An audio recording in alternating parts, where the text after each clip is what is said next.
There is one major problem that affects most people after a total hip replacement that almost no one speaks about. Luckily, it's fixable, and in this video, I'm going to reveal what it is and how to solve it. If you don't know who I am, my name is Will Harlow, and I'm the Over-Fifties specialist physio here at HT Physio in Farnham. Today, we're going to be talking about one major problem that affects people after a total hip replacement. Now, total hip replacement surgeries are really common. They're fantastic surgeries for people who have pretty bad hip arthritis. However, the rehab afterwards is not always what it should be, and that can leave one thing to be very wrong in many people who've had this surgery. So I'm going to show you what that thing is and how to fix it in just a moment. I just wanted to let you know first that the exercises I'm going to show you are not suitable for everybody. Make sure you get checked out before you give them a try, especially if you've just had surgery, and if they cause you pain, just avoid them. Anyway, let's have a look at the problem and how to fix it now. So the major problem that affects so many people after a total hip replacement is weakness in the glutes.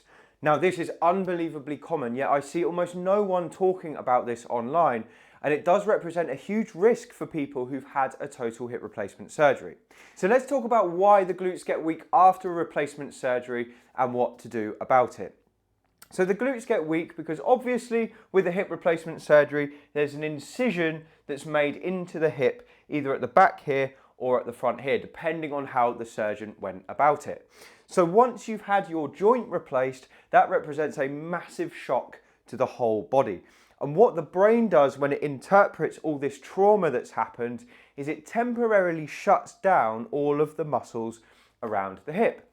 Now, when you're in the hospital and you're doing your rehab to get you moving, you will have noticed that slowly, the strength in your leg starts to come back over a couple of days, and then you're able to go home.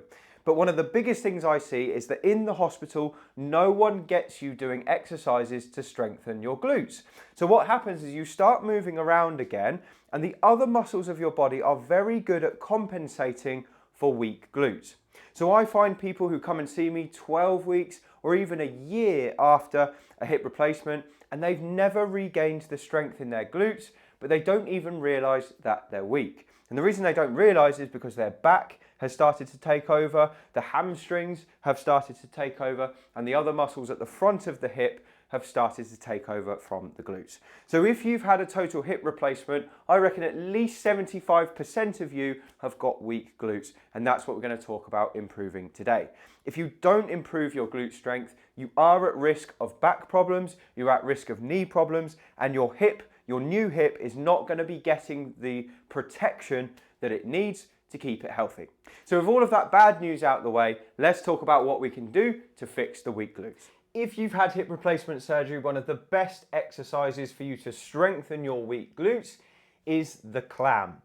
And the clam is a really good exercise that involves basically you lifting your leg like this, which should be a safe movement for people who've had hip replacement surgery, no matter how early it's done, just provided it's after the first week or two.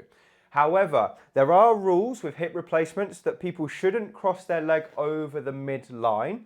So if you've recently had your hip replaced, I'm talking the last 12 weeks, I would recommend using a pillow between your knees like this. So I'm going to show you how the exercise works. You're going to lie down on your side. You can have another pillow here to support your head, and we're going to roll the body forward so that we've got our body slightly tipped further forward than feels natural. You can use your hand here just to support you if that helps.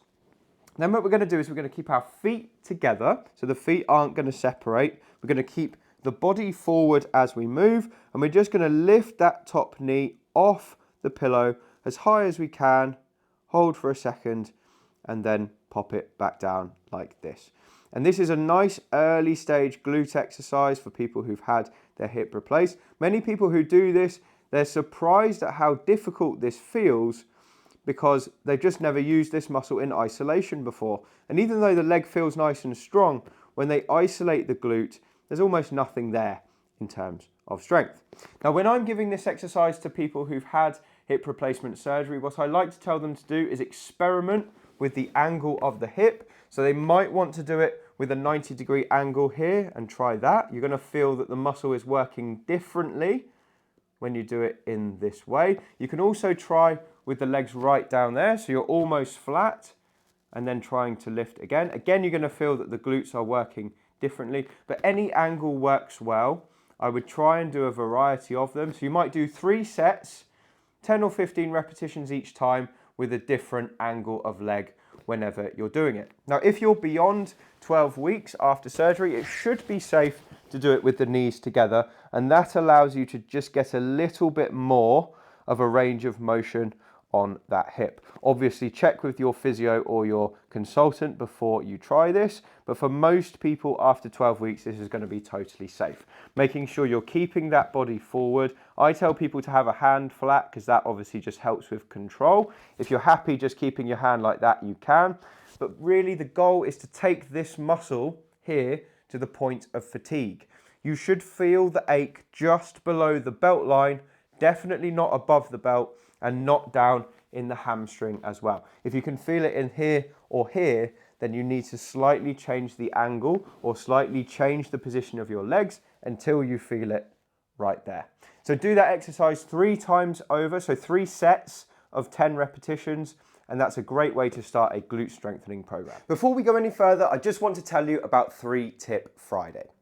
3 Tip Friday is my weekly email that I send out to my list, and it features 3 of the most interesting things I've found that week. It could be a health tip, it could be a piece of research I'm reading, or it could be a new tool that I've found to be really useful for helping people get more mobile.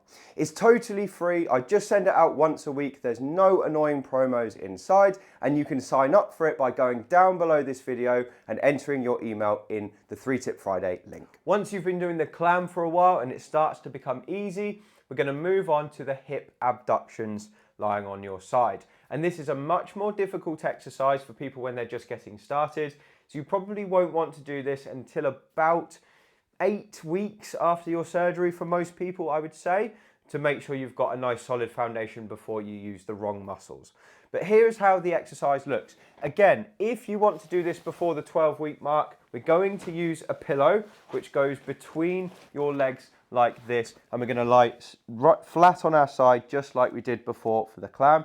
The hand position is the same, so it comes in front of you and you roll your body a bit further forward than feels natural and just support your body with your hand. From this position, we're going to lift the top leg, which is the one you've had operated, up and ever so slightly behind you until you reach your maximum. Now you can see here that I'm just slightly leading with my heel. So it's my heel which is higher than my toes, and then I'm going to let it drift back down like this. And when I'm doing the exercise correctly in the right angle, the area I can feel it is almost exclusively here, just below the belt line on the glute at the top. So we call this the gluteus medius and the gluteus minimus, and those are the ones for most people that get particularly weak after a hip replacement surgery. Now, what the pillow is doing here is it's just preventing my leg from crossing over the midline, which again can in some cases be dangerous for people who've had a hip replacement in the last 12 weeks. So we're just preventing anything bad from happening. But make sure you've got good control over this movement when you do it. If you don't feel you've got control, you're probably not ready for it yet. So don't do it until you are absolutely certain you can control the movement throughout. Now, if you feel this in the wrong place, if you feel it at the front of the leg or in your lower back, you're using the wrong muscles. So if you feel it at the front of the leg, you've probably started to drift forward, which is what most people do when they start. And that is because you're not tipped forward far enough and you're not going ever so slightly behind you as you lift. And if you feel it in your lower back, what's happening is you're probably getting to here and then going beyond and just pinching the back at the top, trying to use those back muscles to lift you up, which again is a bad thing and could lead to back pain. So it should be a nice controlled movement. It should isolate the glute. You don't need to go right up here. You can just take it to here, that's fine, and then pop it back down. Again, if you can do 10 of these in a row for 3 sets per day, that's a great way to progress the strength of your glutes after hip replacement. The final exercise we're going to do today to build strength back in your glutes after hip replacement surgery is the bridge. And we're going to do 2 variations of the bridge. The first is the basic variation.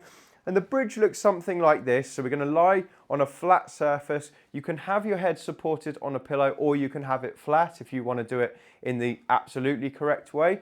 But if you've got neck problems, I would suggest a pillow. Pop your hands down by your sides like this. You want your knees bent as much as you feel comfortable lifting them. Just going to make sure that you can lift your toes up off the bed to make sure that most of the weight's going through the heels. You're going to flatten your back, push through the heels, lift your pelvis up in the air just until the body is straight, and at the top you're going to try and squeeze your buttocks together as if you're grabbing a pencil between them. Hold for a couple of seconds and then slowly reverse your way down. And this is a lovely exercise post hip replacement to get you strengthening your glutes again. Now, many people are showing this exercise by the hospital, which is great, but if you want to progress it and you really want to get those glutes working, we can add a resistance band in to make this more effective. So I'm going to use one down here, and what you'll probably want to do is get someone to help you tie it, because doing it up like this sometimes isn't comfortable. But if you can, you want to tie the band just above the knees. And you probably want quite a strong band, because we're not looking to get loads of movement, we're just looking to add quite a bit of tension. So you're going to tie the band like this, okay? You're going to start again, this time taking the legs out to begin with. So we've already got some tension on the band there. Then what we're going to do is flatten down, push through the heels, lift to a straight line, and at the top, again, we're just going to slightly push out again, just to increase that tension on the glutes. Now, I can really feel a good contraction back here. Going to hold for a second, bring the leg in slightly, bring it all the way down to the bed, and then relax. And again, push out, flatten the back, through the heels and up to the top, hold, out again, just to increase that contraction, hold for a second, and then in, down, and in. Simple as that. I would recommend, again, working up to 10 repetitions in a row, 3 sets per day. You should feel a nice working burn in the glutes by the end of your set. That's a great sign that you're onto something good. And then practice that daily to build your glutes back up. So that's the major problem that affects people after total hip replacement surgery. I hope you found this video useful if you've just had surgery. Do drop a comment below and let me know if you found it helpful. And if you want to get more from me, there's loads more exercises like these ones in my book. It's called Thriving Beyond 50, and you can find it on Amazon using the link below. Anyway, thank you so much for watching. I really appreciate your time, and I'll speak to you on the next video.